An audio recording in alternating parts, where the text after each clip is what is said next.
April 22, 1945.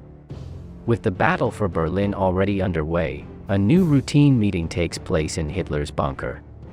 According to Keitel's words, Hitler had lost the optimism of the previous days, and was quite down.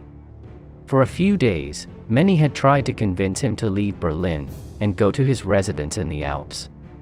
Despite everyone's insistence, Hitler had stuck to his idea of staying in Berlin. However, it would be now when seeing his new state of mind, they would try again to get him to leave Berlin. As we will see throughout this program, Hitler did not say the real reason why he intended to stay in Berlin, until he got tired of so many people telling him to leave the capital. When the meeting ended, Keitel asked to be alone with Hitler. His intention was to definitively convince him to escape by plane to Berchtesgaden. As soon as Keitel said the first sentence, Hitler interrupted him. He said, "I know what you are going to tell me.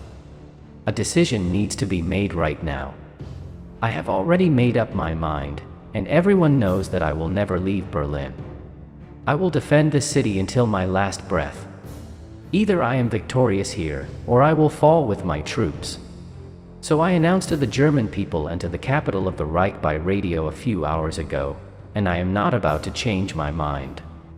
Keitel's response was that this decision was crazy, and he tried to make him see that they would soon be held incommunicado, and that his presence in Berlin would be of no use, since he would no longer be able to give new orders.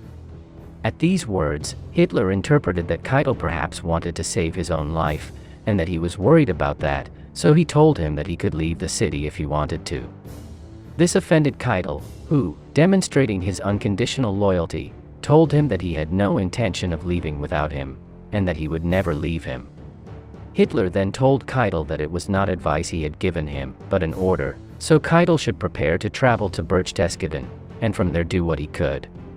Keitel responded with a phrase, which in films like The Downfall, we could see commented by Goebbels. However, Keitel also said it on this occasion. His exact words were, "In 7 years I have never refused to carry out an order from him, but this is an order that I will never carry out. You can't leave the armed forces in the lurch by staying here, so you have to leave immediately." I end by saying Keitel. Finally, Hitler concluded by saying that his decision to stay in Berlin was firm, and that he had already sent Göring to the south, in case in the future he had to have any negotiations with the Allies. He would stay in Berlin for the final triumph, or to die trying.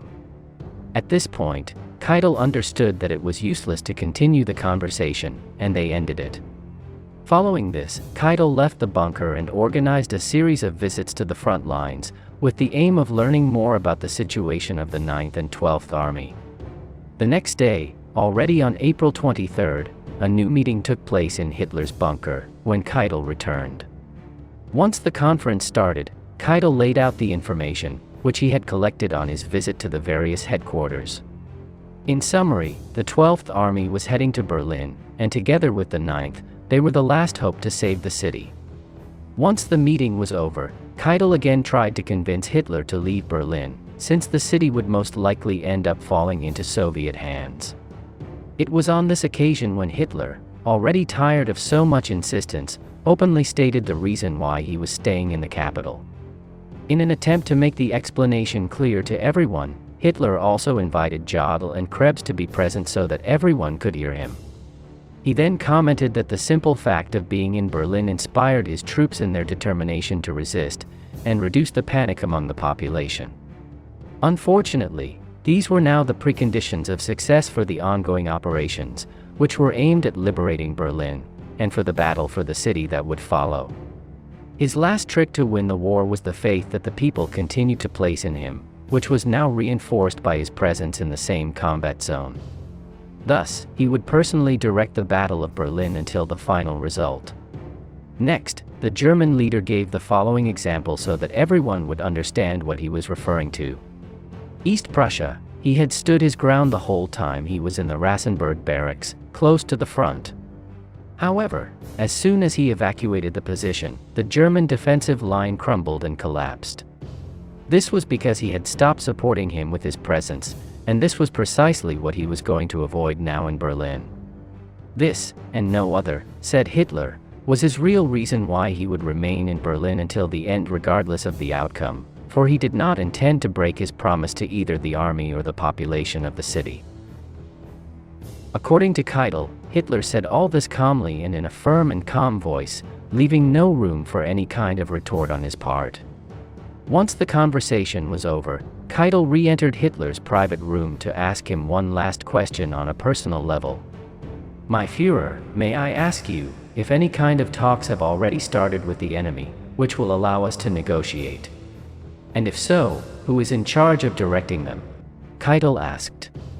Hitler replied that it was still too early to talk about negotiations and surrender. In addition, the bad situation in which they found themselves did not allow them to be in an advantageous position in these negotiations, so it was of vital importance to obtain a victory of some kind. Because of this, the best they could do is hold out in Berlin, and exhaust their enemies there. Finally, when Keitel returned to insist on the question, the German leader told him that negotiations were taking place with England, through Italy. Precisely, he had to meet later with Ribbentrop, to give him the next steps to adopt. After this conversation, Keitel said goodbye, and told him that he was going to make different visits to the front lines, and that they would see each other again the next day. However, that was the last time both men would see each other. This was because the fighting in Berlin intensified, and it was no longer advisable to enter or leave the city by land or air. Keitel insisted many times that he wanted to return to Berlin, landing at the makeshift airfields that had been prepared in the center of the capital, but because it was too dangerous, Hitler forbade him to do so. Finally, let's look at one of Keitel's last culprits, for the response to Hitler's final telegram. This scene was represented in the film of the sinking, and in it we saw when this last telegram from Keitel arrives at the bunker, to answer the questions asked by the German leader. The points of the telegram were as follows. Point number 1. Where is Wenck's army? Point number 2. When and where will he carry out his attack? Point 3. Where is the 9th Army? Point 4. Where did he attack to break the Soviet encirclement of Berlin? Keitel's answers to such questions were completely sincere and without any intention of embellishing reality. In short, he told him that neither Wenck's nor Bussy's troops were going to be able to make any liberation attack on the city, and therefore all was lost. Finally, Keitel again asked Hitler to leave Berlin. A few hours later, Hitler committed suicide. Because of this, Keitel felt guilty that his sincere words had affected Hitler, and had had something to do with Hitler's decision to commit suicide. As we have seen in other programs, Keitel was very surprised when he heard this news. And what do you think? Do you consider that Hitler should have left Berlin? Do you think the capital would have surrendered sooner without the German leader there? He left you other programs in the description, in which we have talked about the development of this battle in Berlin, and other curiosities about Marshal Keitel. We say goodbye here. Many thanks to everyone, especially the sponsors who make this possible. Subscribe and share this program if you liked it, and see you in the next one. See you soon.